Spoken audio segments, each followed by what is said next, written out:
Had the privilege to be able to visit a couple of our clients out on the West Coast and west of the Rockies in the United States last week, and then also with a group of builders from the National Association of Home Builders, their 20 Club meeting in Vail, Colorado. And one of the questions that I got on a regular basis was, how do we build great culture? How do we build great culture? So we're going to talk about that.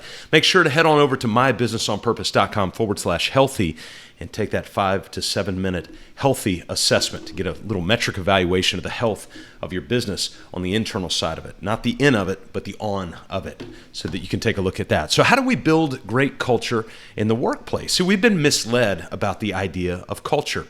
After poorly thought out ideas of free Friday lunches, beanbag chairs in the break rooms, ping pong tables, open office concepts, and incentive compensation plans, team members are still relatively disengaged and frustrated when you look at the statistics. We're trying to solve a pervasive soul-level challenge with the oscillating fan of surface-level ideas, rather than dousing the underlying flames of cultural disconnection with the quenching water of cultural satisfaction and true engagement.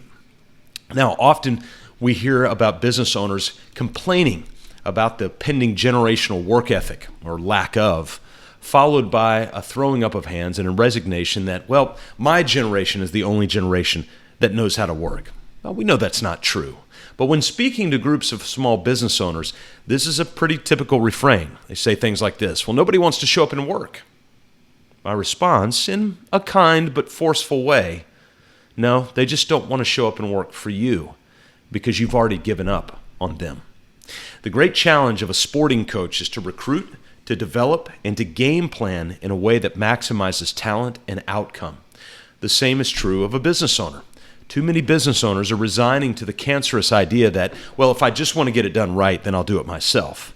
No, we have got to fight that mentality. We've got to fight that urge, and we must allow that mindset to die in the graveyard of pride and hubris, and instead embrace a growth mindset, a mindset that believes that each generation and each person has a unique brilliance to bring to a well-defined and clear mission. All businesses generally want great culture, and yet great culture is not the default. We don't just show up into a great culture.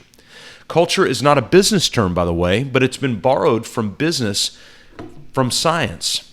Cultural is a biology term.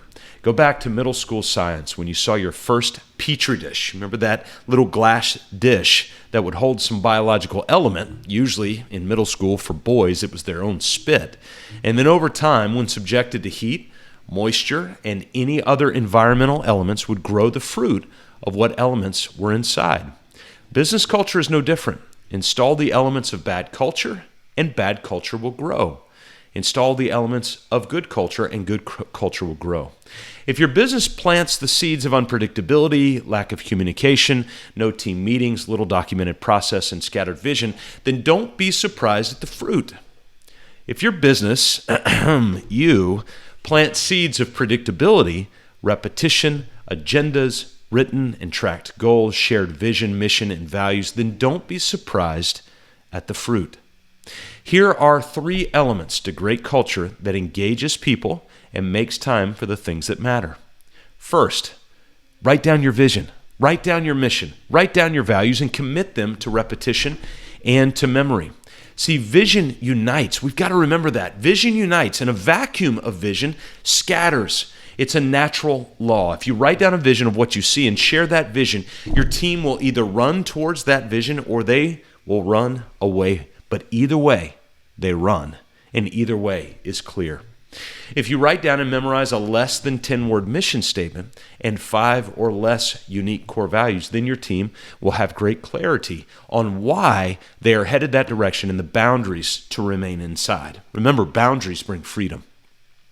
You must commit to writing it down and sharing it regularly if you want the seeds of a great culture. Second, you will need to maintain a written calendar to repeat those agreed upon elements of a great culture. We actually call it a culture calendar.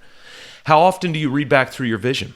How often do you revisit and host team meetings, host personal check-ins, celebrate birthdays, family anniversaries, and team member work anniversaries? Those are simple little things, but they go a long way. When do you write annual letters to reflect back on the year and to project on the next year? When do you host annual team discussions and get feedback on your team and on your progress? Create one simple spreadsheet with a line of weekly dates across the top, and then line out all of the elements you want to see in great culture along the side. Team days, team lunches, individual gatherings, all of it. Finally, if you want great culture, don't be a jerk.